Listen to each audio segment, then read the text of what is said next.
Ya,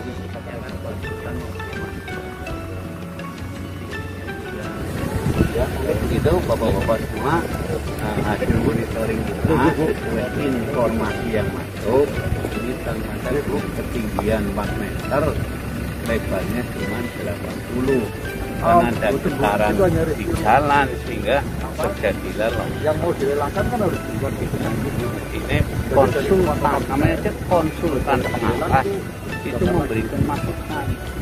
Tapi ya saya terima kasih ini pelaksanaan yang sesuai schedule yang ada. Cuman saya tadi lihat kok salurannya masih ada yang belum di lantai. Yang terakhir itu berarti belum selesai.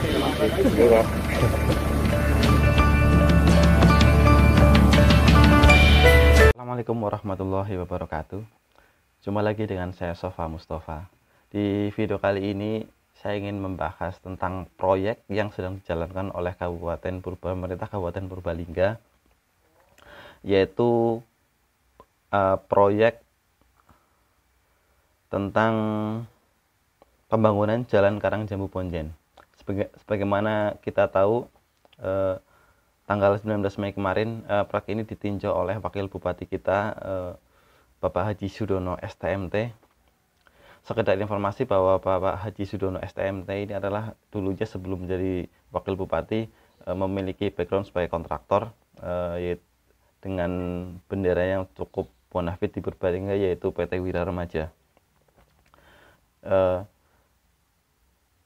Setelah terlantik menjadi Bupati, Bapak Haji Sudono juga sempat memperingatkan kontraktor yang ada di Purbalingga untuk jangan main-main pada saat melaksanakan proyek-proyek yang ada di Purbalingga.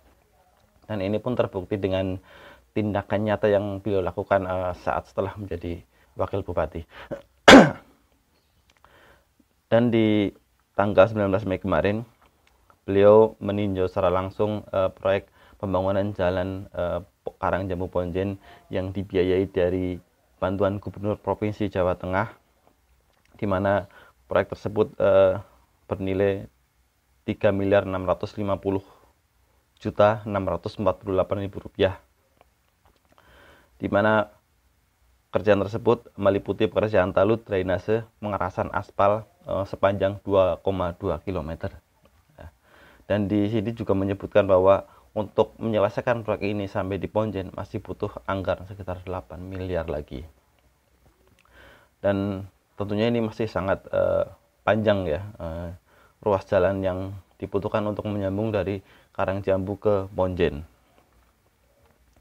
Dan di sini pun dari video yang dilansir oleh Humas Protokol Purbalingga, Wakil Bupati sempat memberikan kritikan kepada konsultan pengawas karena ada beberapa bagian pekerjaan yang tidak sesuai spesifikasi.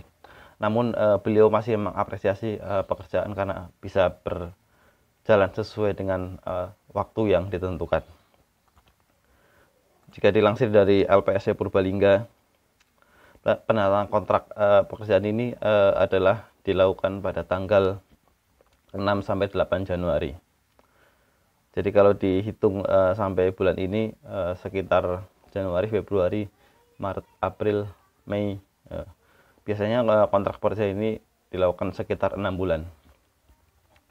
Tapi bukan itu yang ingin saya bahas tentang kerjaan proyek Karangjambu Ponjen, di mana pada saat proses tender atau lelang yang dilakukan pada bulan November sampai Desember, ini diikuti oleh sekitar 33 perusahaan, dan hanya ada 7 perusahaan yang menawar pekerjaan ini, dan pemenang dari proyek ini adalah PT Mutiara Dwijaya. PT Mutiara Dwijaya ini yang beralamat di Jalan Raya Padamara, kilometer 3, RT 3 RW 2 Padamara, Kabupaten Purbalingga. Ini pemenangnya, dan di urutan kedua itu ada PT Sinergi Mitra Andalan Sukses. Dan di urutan ketiga ada PT Wirabina Prasamnya. Ini ada yang menarik. Di antara ketiga perusahaan ini, penawaran mereka tidak jauh dari 3,6 miliar. Ini saya sebutkan sebagai pemenangnya PT Mutiara Dwijaya, itu penawarannya 3 miliar 650 juta. Dan PT Sinergi Mitra Andalan Sukses penawarannya 3 miliar 666 juta. Dan PT Wirabina Prasamnya itu 3 miliar 679. Saya termasuk orang yang tidak percaya kebetulan. Nah, karena dari ke-33 peserta dan 7 peserta yang mengajukan penawaran, hanya 3 perusahaan itu yang nilai penawarannya itu agak mendekati ya. Di sini sebenarnya kalau dari total penawaran yang paling kecil adalah PT Putra Mas Indra Baru. Nah, PT Putra Mas Indah Baru. Dia menawar di 3 miliar 183 juta. Ini sebenarnya penawaran paling kecil. Cuma di penjelasan ini tidak disebutkan penawaran terkoreksinya, tapi di sini ada justifikasi bahwa PT Putra Mas Indah Baru tidak menyatakan bukti kepemilikan, penguasaan atau peralatan dari penyewa. Jadi dari PT Putra Mas Indah Baru ini tidak bisa menunjukkan bukti kepemilikan atau penguasaan alat kerja bahwa dia menyewa gitu.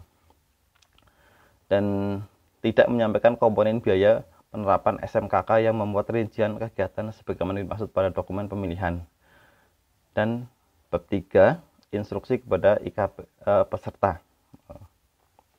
Jadi intinya di PT Putra Mas Indah Baru tidak bisa menunjukkan bukti kepemilikan alat, ataupun kalau dia sewa, dia tidak bisa menunjukkan bahwa alat itu menyewa dari pihak ketiga. Itu kenapa tadi PT Putra Mas Indah Baru itu gugur ya. Tapi kalau kita soroti dari ketiga perusahaan itu, yang pemenangnya adalah PT Mutiara Dwijaya yang dia menawar, dan urutan 1, 2, 3 itu menawar di angka 3,6 itu. Dan saya yakin itu bukan kebetulan gitu. Karena saya juga background di kontraktor, dan alhamdulillah saya satu alma mater dengan Bapak Wagub, walaupun angkatannya terpaut jauh ya, baik di SMK, di Pascasarjana, di Strata 1 juga saya satu alma mater dengan Bapak Wakil Bupati ini. Dan perusahaan yang saya ikuti dulu sempat melakukan KSO dengan PT Wira Remaja yang dulu dipimpin oleh Bapak Wakil Bupati. Jadi kalau kita melihat angka ini di urutan 1, 2, 3 itu di 3,6 miliar dan angkanya nggak terpantau jauh, itu kalau ini kebetulan itu bagi yang biasa bekerja di kontraktor rasanya ini bukan kebetulan, tapi ini memang sengaja sesuatu yang bisa diciptakan gitu. Karena walaupun tender kita sekarang sudah menggunakan EPROC, menggunakan LPSE, tapi ujung-ujungnya yang menentukan juga tetap orang juga kan, tetap manusia juga kan. Dan keputusan diberikan kepada pejabat pembuat komitmen, dan KPA-nya jadi kuasa pengguna anggarannya di sini kalau nggak salah Dinas Bina Marga ya, di Dinas Bina Marga. Dan kalau kita kulik ya dari latar belakang ketiga perusahaan ini, coba kita lihat bersama-sama. Dari PT Mutiara Dwijaya itu berdomisili di Padamara. Terus ini PT Sinergi Mitra Andalan Sukses itu beralamat di Geraha Sartika lantai 2, ruang 208, Jalan Dewi Sartika nomor 357, Sawang, Jakarta, Kramat Jati, Jakarta Timur ya. Ini ada nomor teleponnya 021 798 9323. Nama nama pimpinan itu Sunarno. Nah, Sunarno ini jelas orang Jawa ya, nggak mungkin orang Batak. Dan selanjutnya ini ada PT Wirabina Prasamnya. Ini yang menempati urutan ketiga. Itu alamatnya di Jalan Telaga Bodas Raya nomor 36A, Kota Semarang, Gajah Mungkur, Kelurahan Karangrejo. Ya. Ini nama pimpinan badan usaha Suparmanto. Ya. Jadi kalau memang di dunia kontraktor itu kalau kita menyeting suatu proyek, suatu kegiatan, apalagi udah masuk tender, biasanya ada pihak tertentu yang apa ya, maksudnya yang memfasilitasi. Biasanya itu bisa disetting, yang mau menang siapa, dan itu biasanya ada deal tertentu dan kita harus membayar nominal sejumlah sekian gitu. Jadi kalau yang merasa mampu, mereka akan dihubungi dan ada penghubungnya gitulah. Dan makanya banyak kita tahu seperti di kasus yang Islamic Center dulu, yang bupati periode saat itu ya, Bapak Tasdi itu ditangkap KPK. Nah, prosesnya juga tidak jauh dari seperti ini, karena di settingnya itu sudah dari awal itu, bahkan mungkin dari pihak perencanaan. Biasanya kalau kontraktor yang berteman dengan pihak perencana, bahkan setelah si perencana ini menang tender ya untuk perencanaan teknis DED, itu perencana ini udah mulai keliling tuh ke kontraktor, ini saya dapat proyek ini untuk perencanaan ini. Kalau nanti kamu mau, si perencana ke kontraktornya, kalau dia bilang perencananya tuh, kalau kamu kontraktor tuh mau dapat proyek ini saya punya dokumennya, ini saya punya DED-nya, kamu tinggal pelajari, nanti kamu pas lelang, pas tender, tinggal ngatur harganya gimana, nanti kamu tinggal ngubungi PPK-nya ini. Kalau di Jakarta itu dulu permainannya seperti itu, karena saya sempat bekerja di sebuah kontraktor dan saya juga di bagian tender itu. Waktu itu saya di perusahaan yang cukup besar lah ya, yang cukup besar, dan walaupun itu bukan BUMN tapi cukup besar, itu kita sering tuh dihubungi sama pihak-pihak perencana itu. Bahkan kita sampai dapat dokumen lengkap dari dokumen mulai gambarnya sampai RAP-nya sampai detail semuanya kita dapat itu. Jadi kalau kita udah dapat itu, berarti kan secara teknis si kontraktor ini sudah tahu nih proyek yang akan dikerjakan, karena dia dapat dari dokumen dari si perencana. Tinggal mengkondisikan orang-orang yang ada di dalamnya gitu. Ini sih saya cerita yang terjadi di Jakarta ya, Jakarta. Mudah-mudahan di daerah kita tidak seperti itu gitu kan. Karena biasanya perencanaan itu dipegang oleh langsung tim teknis dari Bina Marga atau dari Cipta Karya. Biasanya seperti itu. Tapi kalau khusus proyek-proyek yang besar itu kan perencanaannya bahkan menggunakan manajemen konstruksi ya. Jadi perusahaan perencana yang fokus yang mempunyai bidang usaha di manajemen konstruksi. Kalau manajemen konstruksi itu mendampingi dari mulai perencanaan, terus tender, sampai nanti pengawasan pada saat pelaksanaan itu. Tapi kalau di daerah-daerah biasanya tidak gitu. Biasanya cuma konsultan pengawasnya saja. Biasanya konsultan perencana sendiri, konsultan pengawas sendiri, terus nanti tender dilakukan oleh dinas terkait. Terus nanti kontraktor juga sendiri gitu. Tapi semua itu masih, walaupun kita masih pakai LPS ya, itu masih bisa disetting lah. Ya terbukti di tahun 2018 kemarin bupati periode sebelumnya itu ditangkap KPK juga gara-gara itu. Saya yakin prosesnya tidak ujuk-ujuk ada kontraktor itu menang terus ngasih fee ke bupati periode dulu. Nah, tidak seperti itu. Pasti prosesnya udah dari awal, dari pada saat perencanaan, karena si kontraktor mau ngasih fee ke orang-orang dalam itu pasti dia kan akan berhitung dulu itu. Jadi dia akan bikin seperti RAP lah, rencana anggaran pelaksanaan itu. Jadi ini proyek yang dikerjakan ini untung nggak gitu. Ya kalau dia nggak untung ngapain dikerjain kan? Berarti kan dia bisa ngasih ke orang dalam hal ini bupati yang periode sebelumnya ya, sampai kepala LPS-nya pun kena kan dulu Pak, namanya kalau salah Pak Hadi Iswanto ya. Nah, itu kan berarti udah tersistem dari awal gitu. Ini sebenarnya PR untuk wakil bupati terpilih, juga untuk bupati terpilih Ibu Tiwi dan Pak Dono, agar hal-hal seperti ini tidak terjadi lagi di Kabupaten Purbalingga. Ya mungkin tidak bisa menghindari lah ya. Kalaupun misal hal ini sampai terjadi, maksudnya Anda berdua ini jangan sampai terlibat. Biasanya level ini memang ada yang di level di orang-orang LPS-nya, di level dinasnya ya.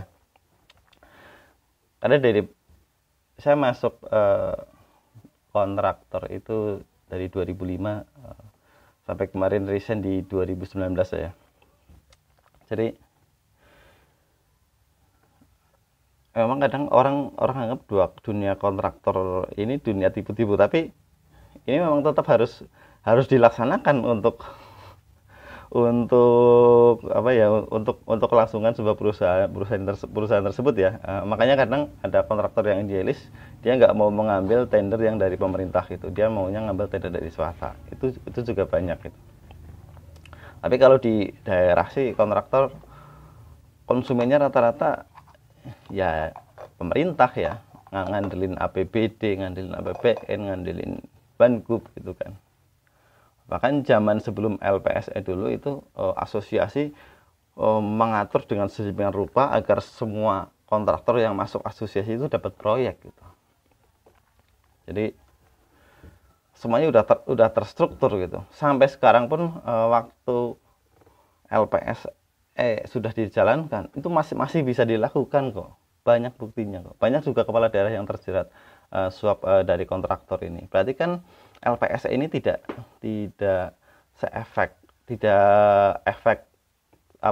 benar-benar efektif untuk menekan tingkat korupsi di daerah ya, terutama yang bersinggungan antara penyedia jasa, ini kan pihak ketiga ya, penyedia jasa dan si pengguna jasa gitu kan. Karena semuanya itu ya perputarannya ujung-ujungnya duit juga gitu kan.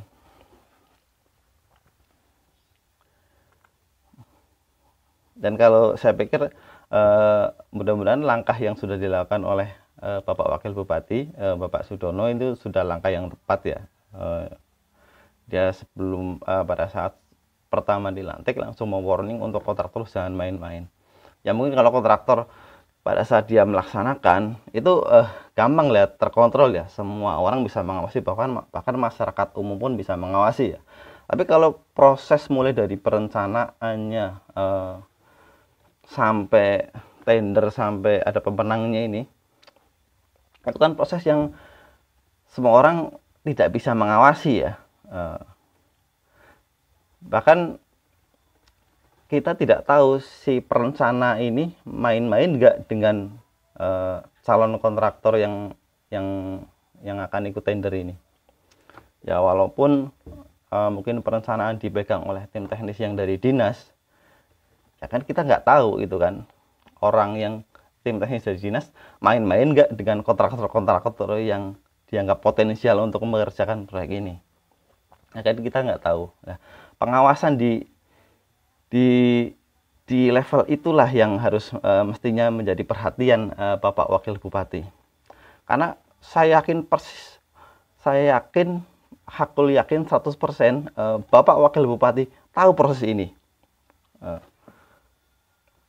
Bapak Wakil Bupati yang dulunya kontraktor pasti juga pernah dulu didekati oleh pihak perencana yang punya proyek besar, apalagi kalau nggak salah perusahaannya Pak Wabub ini dulu kan udah di grade 7 kalau nggak salah, grade 6 atau grade 7. Jadi perusahaan yang levelnya besar lah ya, bisa mengerjakan proyek sampai puluhan miliar. Pasti pernah lah didekati oleh pihak perencana. Kalau Bapak Wabub ini sudah bisa mengantisipasi hal-hal yang di level perencanaan sampai tender, itu saya yakin proyek-proyek yang ada di Kabupaten Purbalingga akan bersih dari korupsi. Dan apa yang diceritakan oleh Bapak Wakil Bupati kita, Bapak Haji Sudono STMT, supaya kontraktor jangan main-main, itu bisa terwujud. Tapi wallahu a'lam, semoga langkah yang dilakukan oleh Bapak Wabub ini mendapat dukungan dari semua SKPD yang terkait, ya. Dan kalau ada orang-orang yang di SKPD yang main-main, ya Bapak Wabub kan tinggal koordinasi dengan Ibu Bupati untuk ya melakukan langkah-langkah itu, geser orang itu atau gimana gitu kan. Dan sebagai warga masyarakat kita tetap harus kritis. Nah, di LPSE ini sebenarnya datanya terbuka ya. Kita tinggal masuk kita cari di internet, masuk ke Google layanan LPSE Kabupaten Purbalingga, ketik seperti itu akan muncul tuh paket-paket lelang yang sedang dikerjakan atau yang udah selesai gitu. Masyarakat bisa melihat di situ kok. Semua data sekarang terbuka. Tinggal masyarakat kritis nggak. Ayo kita bantu pemerintah kita untuk mewujudkan pemerintahan yang bersih dari korupsi. Nah, terima kasih. Mudah-mudahan video ini bermanfaat. Terima kasih. Wassalamualaikum warahmatullahi wabarakatuh.